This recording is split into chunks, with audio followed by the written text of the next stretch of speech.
thank the Parnosim, the Zilberman Family, לעילוי נשמת גביל ben Avram Menachem and Zev and neshama and Alia. So should be a schus rafur shleim for Bryndel bas Yehudot Aryella, and לעילוי nishma, this is from Moshe and Cederbaum, לעילוי nishma Rabbi ben Chayim Shalom Zechron Levrak and neshama and Alia, and from the Zilberman Family, לעילוי nishma Casiel ben לעזר and neshama and Alia. Let's learn. We're on page Kuf Ayin Vav by Yom Darkecha. Parak Beis, the Maimra and Tayvas. Shekoshet Tzarech Laha'ir.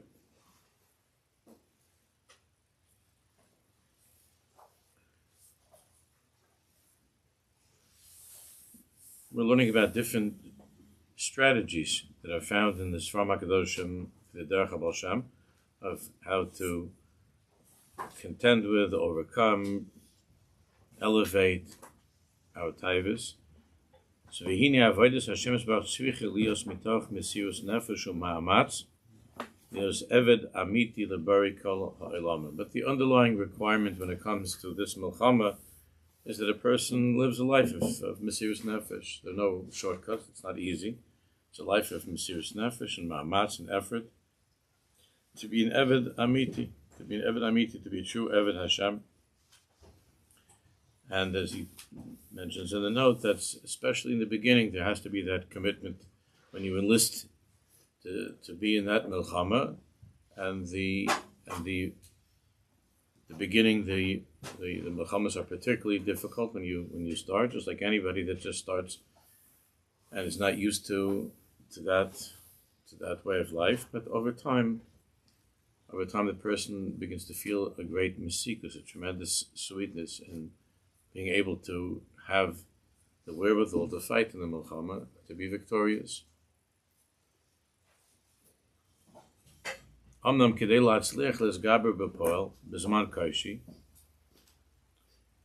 in order to be matzliach, to be mizgaber bizman koshi, at a difficult time, Sarach lahayir is man hanisayin k'dei sheyeh adam cheshek v'koach lezgaber. The ikar is that a person should have a tremendous cheshek, a tremendous a longing, which will give him a koach to be mizgaber, to have this or, this light, which we'll talk more about what that means. Ki shorosh hakoach lezgaber hu aydei sheyachnis or v'cheshek b'soich gabers. One of the sad things that has changed over the years, just I remember during my lifetime, in Eretz Yisrael, in the earlier years in Eretz Yisrael, there was a tremendous idealism. It happened in America as well when it came to fighting. Because before my lifetime, the wars in World War II, there was a feeling of tremendous idealism. It was good versus evil. And that or of that confidence that you're fighting on the right side, and that there's a tremendous tachlis in saving the world from the evil of the Rishoyim. That or gave the soldiers a tremendous cheshek to fight and to be mizgaber. Same thing, that there was such a strong feeling of idealism in 48 and 56 and 67 by those milchamas, and there was an awe that was there of establishing the yeshuva, re-establishing the yeshuva in Eretz Yisrael, and so on. And when there's that awe of certainty and confidence in the cause that you're fighting for, so then the soldiers have a tremendous koach to be mizgaber. And I remember reading an article already a few years ago about how there's such a change in the morale in the Israeli army over the years. And there are, unfortunately, because of the politics and all the different ideologies that are swirling around in Eretz Yisrael, such a bilbul, like we see now also, that because of all of that, that spirit of the earlier chalutzim and the soldiers has waned very, very much. And so the best fighters are the frum ones who believe so deeply in Kedushas Haaretz and believe in a Kodesh Baruch Hu, and it's a Muhammad's mitzvah to fight for Eretz Yisrael and so on. So that feeling of idealism has very, very much waned. And Mimela, the soldiers have much less of a cheshek to fight. What are we fighting for? If you don't believe in that, cause, and you don't feel the of what you're fighting for, that light of what it is that you're fighting for, so then it's very hard to fight. So it's the same thing with the Milchama that we're talking about now, that one that's inside of us. That unless a person has this and cheshek, it's very hard to be misgaber.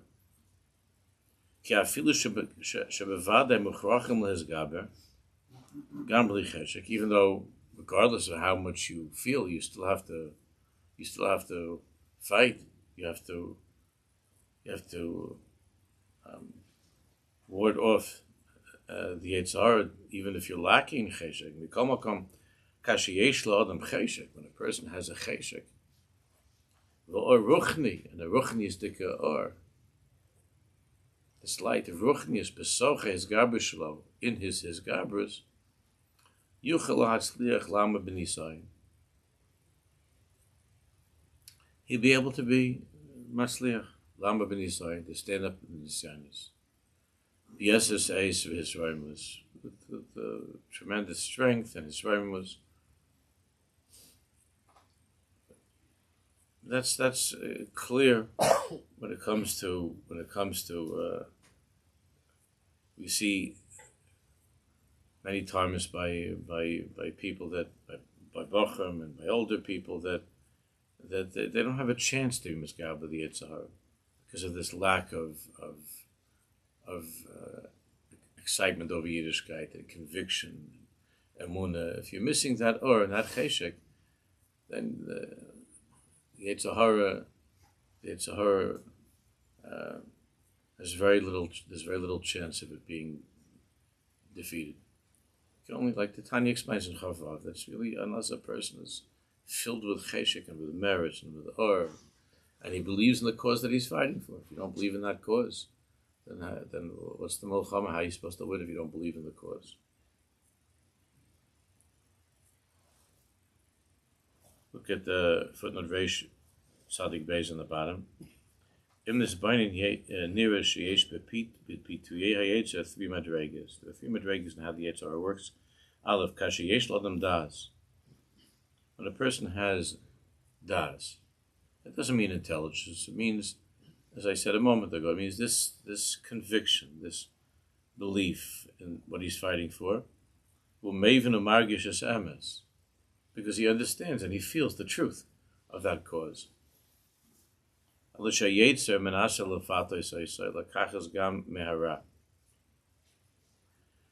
the Yitzhar is there to try to convince the person that even though the person knows that the difference between Tov and Ra, there's such a Yitzhar that tells you to go after the Ra, even though you understand that it's Ra. You know that it's Ra. Just as a person knows that the cigarette is bad for his health, or overeating whatever is bad for his health, but there's such a Tayva. Base, Zmanim she'enlo kol kach das v'hargasha. But then it's worse. There are times where the person doesn't have strong das and hargasha. He's not in a place of clarity and a strong feeling about what it is that he's trying to accomplish or his cause. But still he's able to somehow pull together some koach to misgaber. He's able to at least, in the meantime, to be somewhat victorious. Gimel, Zmane Kaishi Gadol. But then there are times that are the most difficult times. Shebehem lo margish klum. When a person feels nothing at all. Shebehem lo margish klum. Umamish margish shehakol sagur. Mamish feels that everything is closed. Everything is closed. Koshel ma'od ma'od lesgaber. There's no or at all. There's no light at all. Everything is mamish closed, so it's very hard to be misgaber. Well, where does he draw the strength? Sometimes from guilt, sometimes just from momentum, but it's very hard. Everybody knows that. When a person is filled with that das, and that hargosha of the truth, of the war that he's fighting, so then it's relatively easy to be matzliach, of course, always with Hashem's help. With using the methods that we were talking about in the last parak. But if a person's by Madrega Beis V'Gimel, where there's very little of a feeling of that truth, and there's very little das, and so on.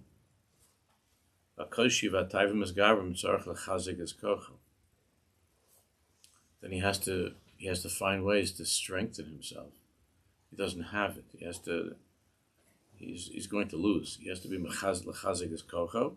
That's what we're talking about in this parak. So Aleph, ladas is emes.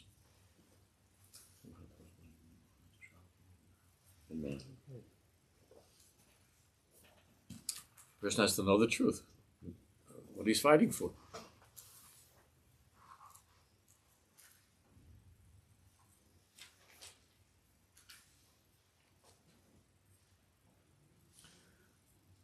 A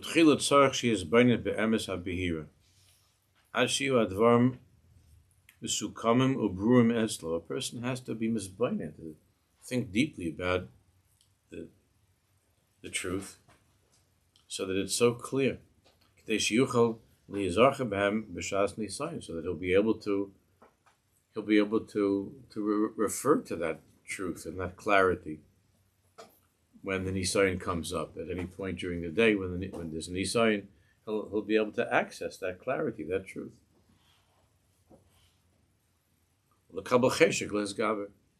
So that when he's confronted with the Nisayon, he'll be able to enter into that emes, into that truth in a clear way, and he has a cheshik to be misgaber, and he has the willpower, and the cheshik, and the longing misgaber. Und the farid kamen the kudas yisaydiyos. Shemi sheyikna esan bebehiras as I bez Hashem. Yilamehem kach v'chesha gadol is gabe milchamas. He says, I'm just going to mention a few nakudas, that if you strengthen these nakudas, then you'll have much more of a koach and a cheshek in fighting the milchama. If you strengthen these nakudas. Aleph. Yeda bebehiras kvishes bar beperk hakoydim, to know in a clear way, as was explained in the last parak, Shamashicha v'hana hirak mehanitzaitzer eloki.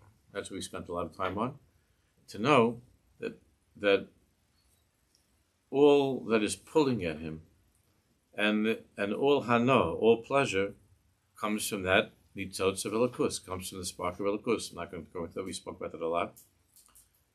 It comes from elokus. The origin of that seductive pull of the Yetzer Hara, the origin of that is elokus. Is nitzotz eloki. Tayva he raw gedolul nefesh, and this elokus is enclosed in the nefesh of Bahamas. That it's enclosed in something which is either usher or something that might be mutter, but it's not good for you. This is something which is a very great threat to the person, to the soul.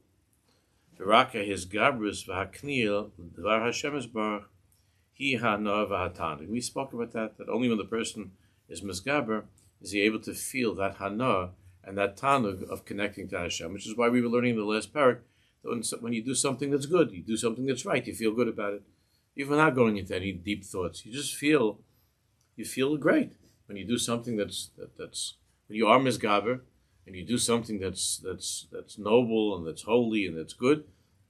So you're connecting to that nitzotz of Elokus, and that's the strongest, best feeling in the world. That's the shurish of all hana and all tana. And that when you give in and you fail, chas v'shalom, that's the most miserable feeling.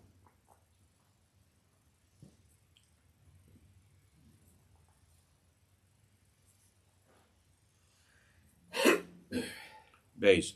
Yachtir beliba shetachlis kol nisayin hu laharim es adam laod madrega. To bring this deep into one's heart, this awareness that the tachlis of every nisayin, the objective of every nisayin, is to lift the person up. That's, as the Mefarshim explained, that the word nes lehis noses, the word nes means to lift up, to elevate. And the tachlis of an nisayin is that the person should be lifted up to a higher place. Laharm es ha'adam la'od madrega, to lift the person up to a higher madrega. Ki kol is garbrus boina es ha'adam od va'od. Every time that a person is misgaber, every time that a person is strong and he's misgaber in this milchama, that builds him more and more. That builds him. It's boina es ha'adam od va'od. It makes him into a greater person. It lifts him up to a higher place.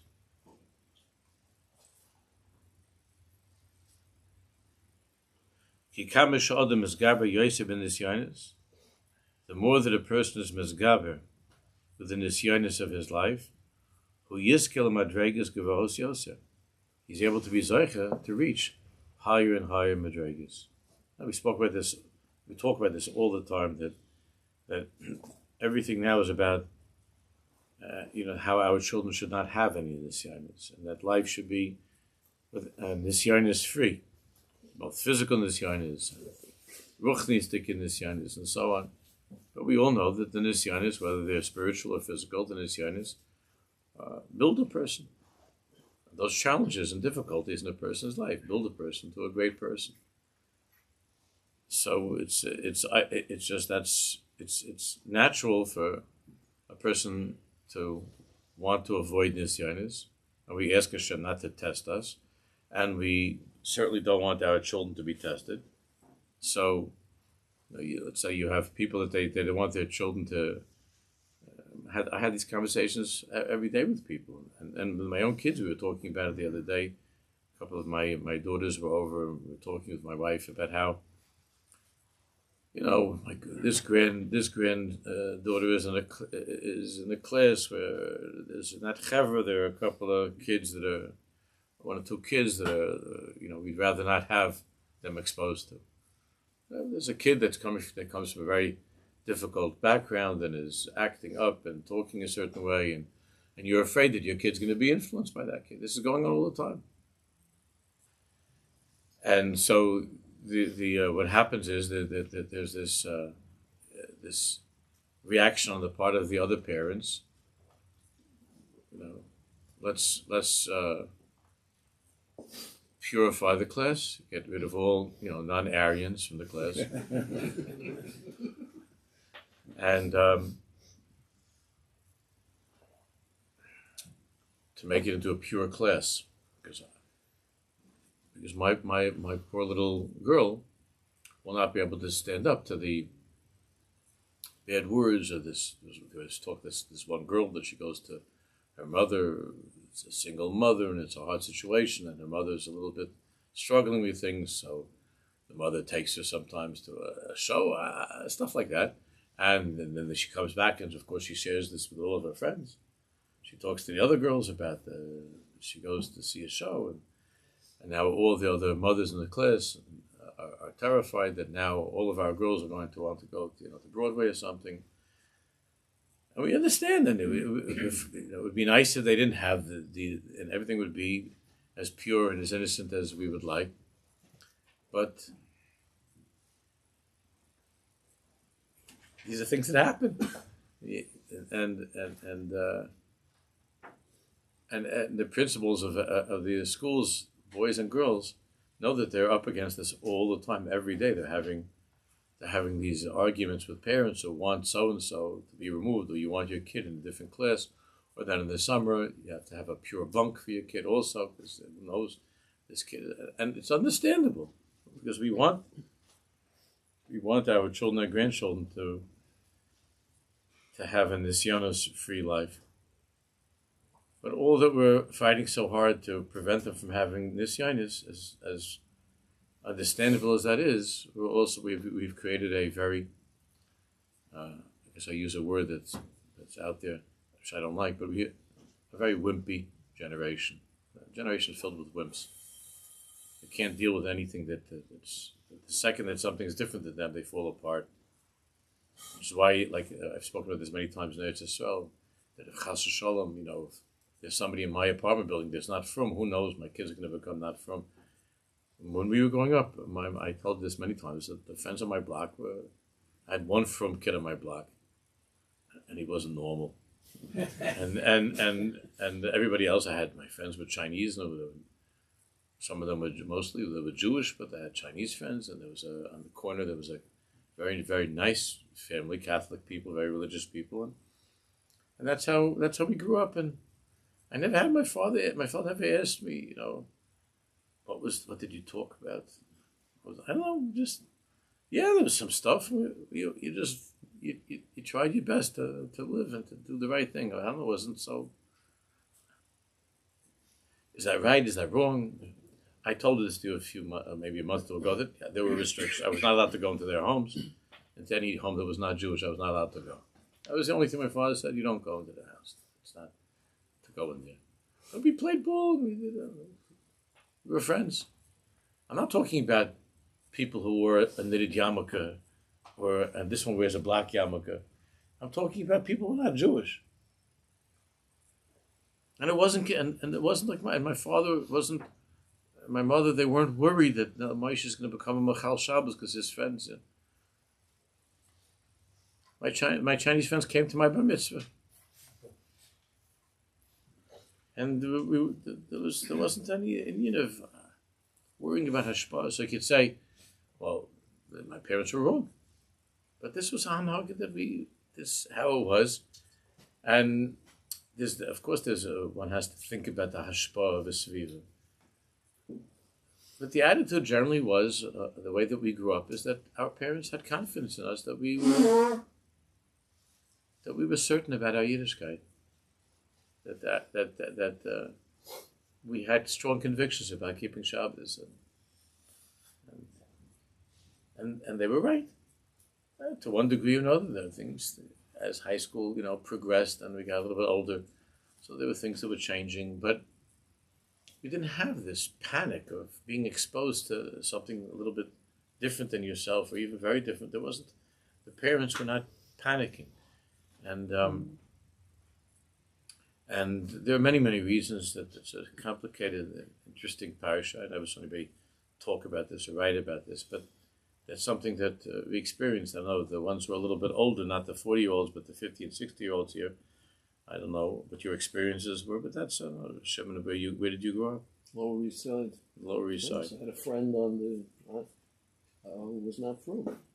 Yeah, there was a guy next. When we were in an apartment, I remember in Flushing, earlier years. So there was this guy's name, a kid. His name was Carl, and I remember when they opened the door to the apartment, he had this very big train set. And I wanted so much to play on that train.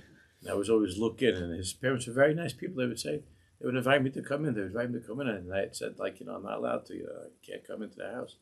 I'm not allowed to come in. So he'd sometimes bring pieces of the train set over to us, and I remember seeing, they had a Christmas tree inside. That was the restriction. Restriction is you don't go into don't go in there. That was like, I felt that was like a church or something in the house. You're not allowed to go into the house. But he came to me. We played. My father didn't interview me afterwards or interrogate me. Did he mention church to you, or did he say Yashka? Did he mention? We didn't talk about it. He said, my father said he's a nice kid. My father said he's a nice boy. He's a nice boy. That was the end of it. And we had all around us all different kinds of people, It's just a way of life, but there was just a feeling that we knew who we were. So it's so ironic now that we have the yeshivas are so much stronger and the Yiddishkeit is so much stronger, and so the externals of Yiddishkeit are so much stronger, and the chinuch is like everything is. Because I went to, it wasn't a strong yeshiva. It was a yeshiva, was a nice yeshiva, but it wasn't like that my grandchildren are in now. How much learning and so on. But we weren't falling apart when we saw something that was different. We had this strong feeling of we're different. That's who we are, and that's who they are, and beside that, So did it mean that we sometimes, we were exposed to things that we shouldn't have been exposed to? Yes, and of course, one can be mlameschus to say that the things nowadays are so much crazier than they used to be. Like, things were much more tame back in the '60s. The Yetzaharas of the world and the Tayvas of the world back in the '60s can't be compared to the insanity of what's out there now. So that's of course a huge difference, and therefore there's much more of a feeling of that need to protect the children from being exposed to anything else, and it's totally understandable. I'm not saying they shouldn't, but at the same time, there's in the spirit of a person and the inner strength of a person, the people nowadays are relying more on seclusion and isolation than on inner convictions and strength. And in the older generations, they were relying upon inner convictions and strength. Now they're relying upon separation, exclusion, much more than in the past. It's always been an issue. These are always. It's not something new. But it's much more relying not on building up your children in their emunah, who they are, in their identity, and their strengths and feelings of Yiddishkeit. It's just to keep the others away.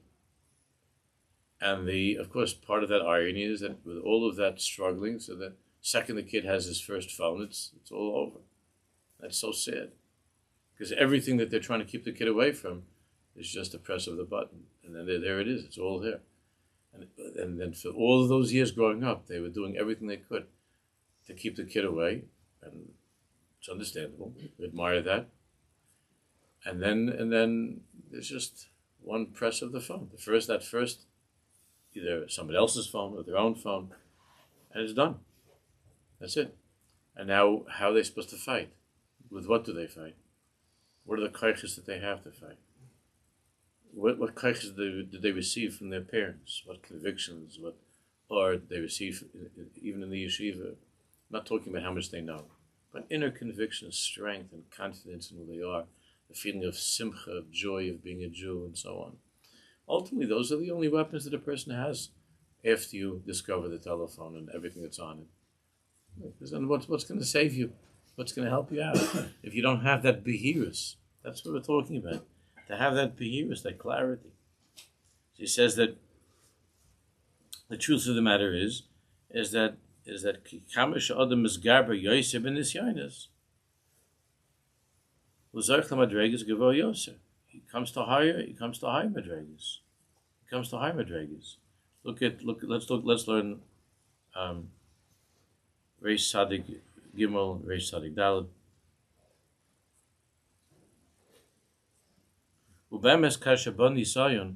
And the truth is that when a person has an Nisayon, Sarach L'Smach. We spoke about a little bit about this last week. That even though it's hard, but it's good. Kikais poskim lo pesach lahalos od yoseh tov v'gavah. Because every nisayon, even though it's hard, just like a nisayon, if a person wants to work towards some sort of a degree, so the nisayon is passing his course. It would be easier not to go to that course.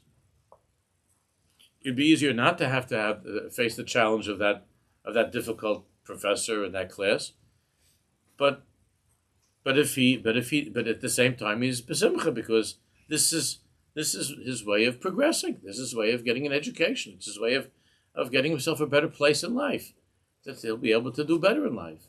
So how could it be that I should be besimcha, having a nisayon? Why would that make me happy to have a nisayon? A nisayon is something to be depressed about. That's a very silly and immature attitude. A nisayon is something to be happy about. It doesn't mean it's easy, but it's good. It's good. Because it means every nisayon is an opportunity to reach something higher. Yes, if you're a person that every time a nisayon comes your way, you just throw in the towel and you fall apart, then you're miserable with each nisayon, because every nisayon is a reminder of what a failure you are and what a loser you are. Of course, why would you want to go? Why would you want to play in a team that hasn't won a game in the last 7 seasons? So that's not a nisayon. Okay, guys. So the coach is talking to the guys in the locker room. This is it, guys. This is it. Go out there and play and win.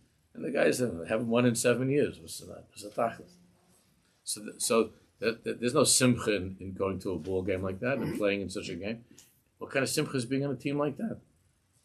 A bunch of losers. And there's bichlal no confidence that we're going to win. We never win. So there's no cheshek. And you're not going to win. You never feel that you're going to win. And the coach just said, guys, this time we're going to do it this time. So everybody's like, get out of here. We're going to win. We're not going to win. So if you're in that frame of mind, of course, you're not going to win. And your whole life is a story of losing. So then every time the nisayon comes, it's miserable. And why would you enjoy such a game? There's no enjoyment to a class that you're going to lose in, that you're going to fail. And there's no enjoyment in a game that you're going to fail, that you're going to lose. But when a person faces an nisayon with cheshek and with marriage, and he believes in that nisayon, meaning in passing that nisayon that is important in his life, and he wants to do that, and he can do it, and he has done it. So then he knows that this challenge is something that is an opportunity to come to something better than he's been in the past, to be a better person than he's been in the past, to do something the strongest memories, the best memories that a person has of times in his life when he was misgaber on Nisyonos, when he went through some difficult challenge. I was talking to a group of boys in the yeshiva a few years ago that because it was there was some place they went to, some horrible place like in Africa somewhere, to help the locals. They're like idealistic guys, and they went with some program. There was a Jewish program, and they went to some Araiska village. And they were showing you. There were 3 guys, and they were showing me pictures of the natives. It was like from 100 years ago, and they went there because there was some sort of a tzara there. I don't remember, some tragedy that happened to the people there, and these guys were part of a group of Jewish kids that went to do something to help. They're like different people. They're different people. These guys that have come back, they're so excited, and it affected their whole lives. Their parents didn't say, "Nah, my Maishi's not going over there. Maishi's not going to go there. What kind of air conditioning is there? He's not going to be able to have his sushi, my poor little Moshe." So Moshe came back a different person, and that's his whole life is different. Everything in his life is lifted up. It's a different person. It's his shaymus. That's why nisayon is a lashon of nes, and nes means to be lifted up. Lanus means to run away, like many words in lashon Kodesh. Has one thing and the opposite. But if you go into it, the same thing. You have the kids that you have the kids that they go to Camp Simcha, they go to Hask. I talk about this all the time because I've seen these kids. Not my son. My son's not going to do that. My son's no. He's not going to spend his summer changing diapers and not my son. My son's going to have a good time. Yeah, but you're raising a wimp. Just a bunch of wimps. That's what it is. And the kid that spent the summer helping other people, became a better person, more sensitive person.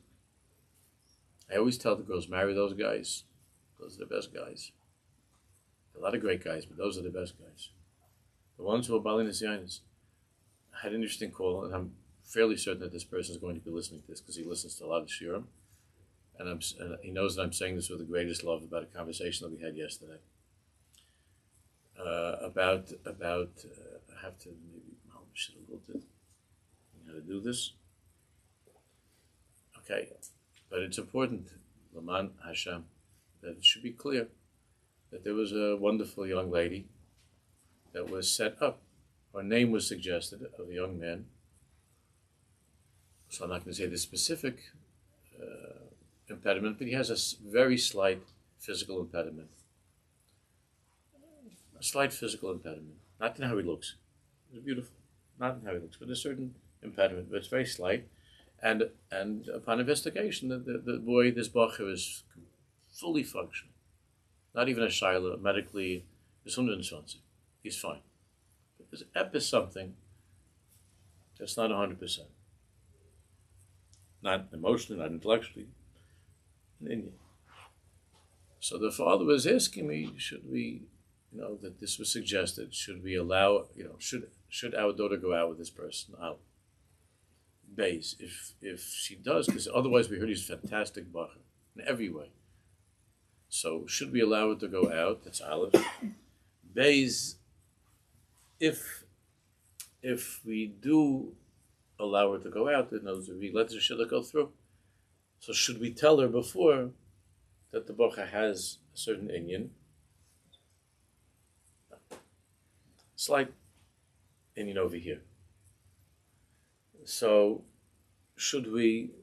It's being filmed also. Yeah. It's okay. So should we tell her that he has a slight inyan, or should they go out and then at some point she'll maybe notice, or he'll tell her if it's working out, but then she might be very angry at us, right? The what? How come we didn't tell her l'chila that he has this inyan? So I'm putting this out there. You're the rabbi. Oh, please, rabbi, wise rabbi. Let it unfold naturally. I said I would tell the bacher not to go out with such a girl. That's what I said. If your daughter would fall apart at this possibility of a holy young man who has a thing that, and he's totally healthy, but there's ep is something, and there's no bearing upon how he does everything, driving and v'chule. And that's a pagam that she can't deal with. I would say to the boy's family, you make sure not to go out with this guy's daughter. That's how I said. I said, I'm sorry for being a little bit hard on you. And I'm not saying that she's like that, because I think she'll be totally fine with it. Why don't you try? I said, for sure you should talk to her. Go out with a boy, he sounds like a tzaddik. It's a mitzvah. Go out with the boy, and of course tell your daughter. But don't tell your daughter like, are you okay with this? This is a horrible, what are we going to do? Maybe you should tell you exactly what the mitzvah is. And let's hope that your tzaddikus will be fine. And if she's not, then tell me, and I will call the boy to make sure that he doesn't go out with your daughter. That's the other way. Not that he's puzzled. Then if your daughter can't deal with this, then she's puzzled. He shouldn't marry such a girl that falls apart, that would. Not that this girl, so I'm sure she's fine. She's a very special girl. But if that's what you're worried, but this is the way we think. It's a funny way of thinking. Can't be what who knows and how, and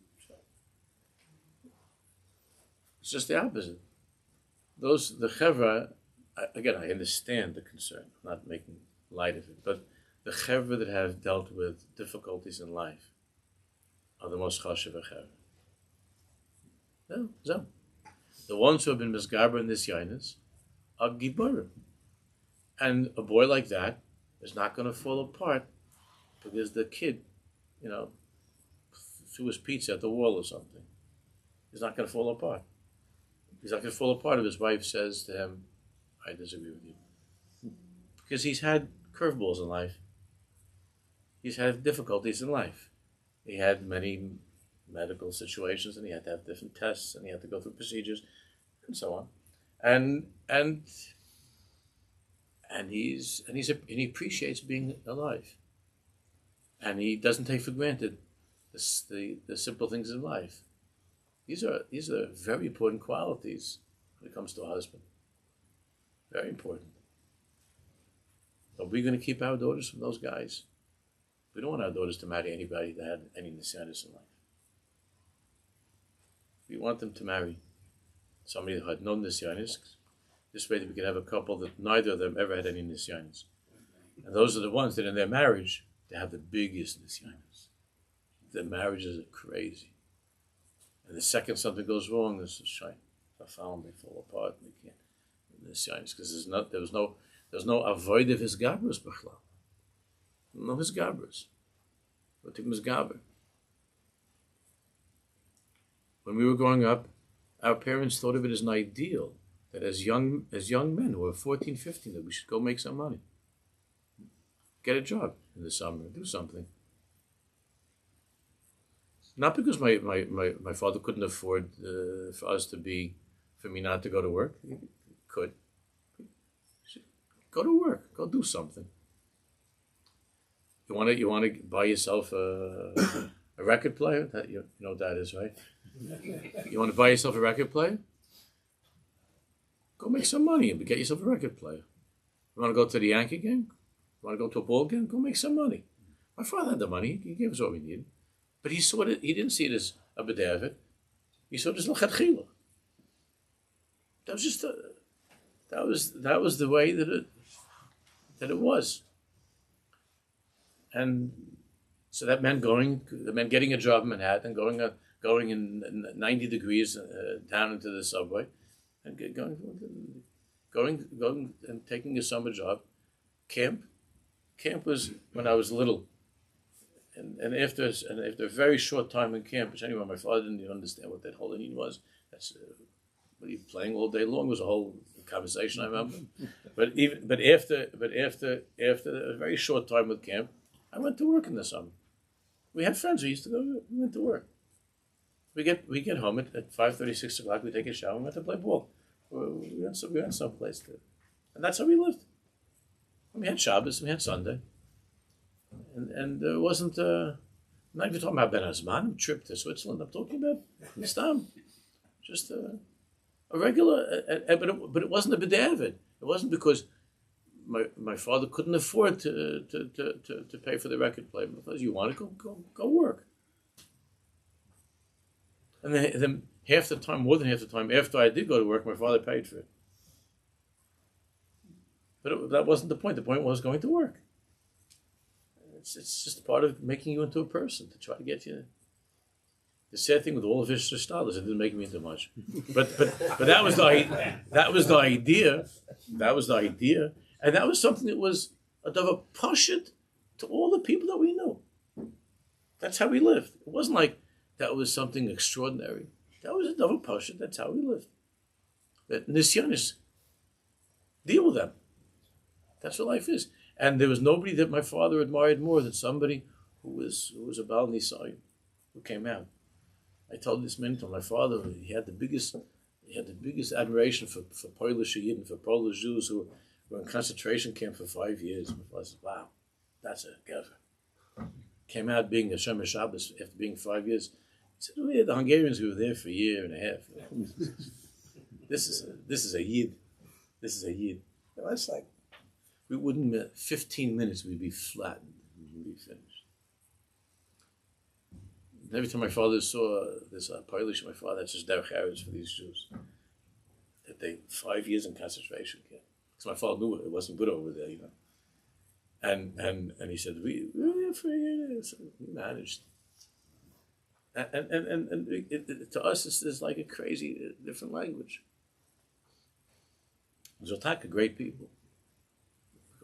So that's what we're talking about. That's what this is about. She says that a person, therefore, how's it possible when you have a nisayon to l'smoach, to be besimcha? Because a nisayon lifts a person up. Yeah, it's hard, but it lifts you up. Yosef tov v'gavoa ki nisayonim loshen neis makom gavoa kamo v'samto so al neis. Aish and nisayon merimis adam l'makom gavoa. And the sign brings a person up to a higher place. Of course, but we're scared. And we do want to avoid Nisyonos. Of course, we stay away from bad places. And we try to stay away from the wrong people and to keep our kids away from bad places and people who are not what we would want them to be exposed to. The same way that we see Chazal, that the Nazir should be careful not to go past the vineyard. He shouldn't be tempted by something that he's not allowed to have. So the smoker should try to avoid the place for the smoking, and the drinker should avoid the Shalom Zacher or the whatever it is where they're drinking. Of course, you should go schar to go around and to avoid. So that's obvious that you try to minimize it, to avoid the nisayin.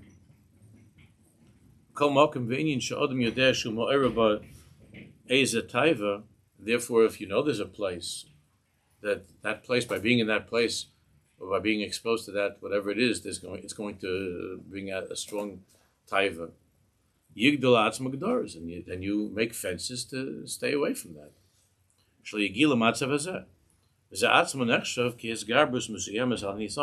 That's the beginning of this garbus. In other words, staying away is already a madrega. There's a madrega when you're in the nisayin, and then when you're there and facing it, to fight against it. But the beginning of the nisayin is, I'm not going to go to that place. That's already his garbus. I'm not going to go there. I'm staying away. No, I'm not going to go into that block. I'm not going to go to that place. Whatever. That's already his garbus. We ask Hashem, we daven in the morning that we shouldn't have nisyonos because we always have to have Yos Shemayim, to be worried that we might not be not matzliach. Especially since we know that we can't really without Hashem's help, and a person is worried. Am I going to be zeicher for that siyata d'shmai? Therefore, we try to misrachim in the nisyonos, to stay away, and we try to keep our children away, and so on. It's understandable. However, what happens in life is that even as much as you try to stay away from the nisyonos, Hashem still brings you nisyonos, because He wants to lift you up to a greater place, and you have to be a bigger Baal Bechira, and you have to be stronger. So even with all of the precautions, you're gonna have to anyway. You're gonna have to have nisyonos.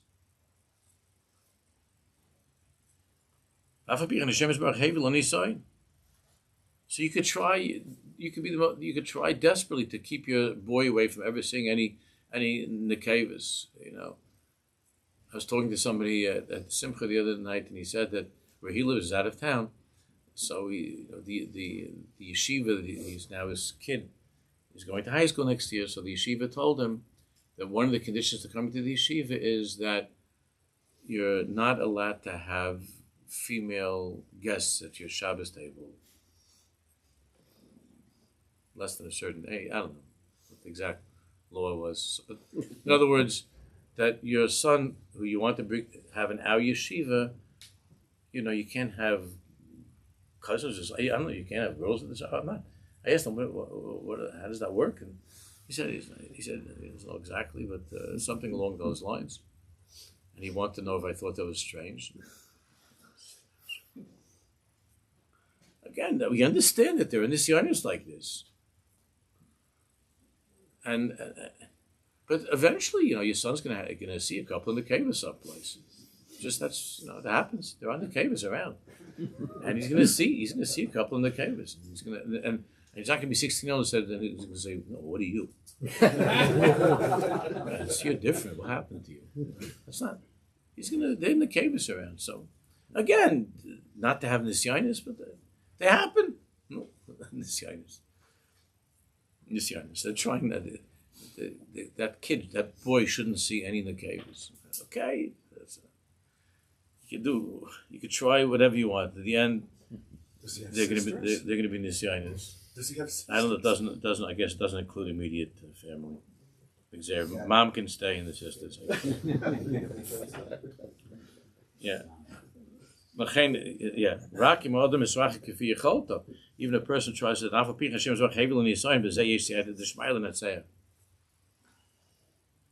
the beside the Shmaya. If a person tries, of course we ask Hashem not to bring us to Nisyonos, and you have to try hard to stay away from Nisyonos. And if you're a person that you believe in that, and you really, really want to stay away from this sign, then you could be Zercha to Siyata D'Shmaya. Adrab, that makes you somebody that's Zercha for Siyata D'Shmaya, for Hashem's help. Because we need Hashem's help. You have to be a serious person. But if you're not careful, and you just go to the wrong places, and you're hanging out and you're looking at the wrong things, we're going to sit there, you're going to daven in the morning, please Hashem, don't bring me to the day in Nisyonos, and you're watching your Netflix at night, and you ask Hashem in the morning, don't bring me to the Nisyonos, you turned on the thing yourself. And then you're asking, don't bring me to any Nisyonos, I shouldn't be nichshel. What do you mean you shouldn't be nichshel? You went into the thing, so you're asking not to be nichshel. So what kind of siyata d'shmaya do you expect to have? Hashem, you want Hashem's help, then you stay away from the milchama as much as you can. Sometimes you can't help it, but you stay away. You try not to go to the milchama, but don't go asking Hashem to keep me away from this yanis, and then you yourself run into the nisayim. As I told him, you think that you have the strength on your own to be menetzach? No, we can't do anything without Hashem's help. So you want to be zayich to Hashem's help, you have to be an ehrlich person, you have to be a God-fearing person. You're asking Hashem to help you, you got to do the best you can to be a God-fearing person, to be strong. And not to want to do bad things, but not to go into something that's already not good, and then in that not good thing to say, please help me, that in this movie I shouldn't see my favorite actress. You know what I mean? She's in the movie. You're not watching a documentary of, from 1932. So if you're watching that movie, so that there are going to be girls in the movie that you shouldn't be looking at. So you're saying, oh, no, please don't bring me to Nisayin. You turned it on, and now you don't want there should be Nisayin. So and you're asking Hashem to help you, give you Siyata D'Shmaya. It's a joke. You're not worthy of Siyata D'Shmaya. So what are you going to say? The nischus of my holy ancestors, and the nischus of Yitzchak and Yaakov. What do you mean? You're not zeicher to it. And in this, Hashem's work, because you're not to begin with. You're not relying upon a Kodesh Baruch Hu. You're going into something, and you think that you're going to be okay. You're not going to be okay. Okay, so Mitzvah Hashem will continue with Reish Tzadik Daled.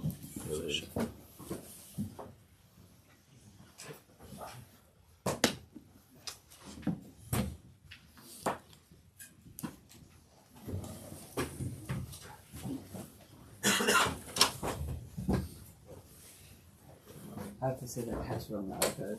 Yeah. It's impossible to type. Right now,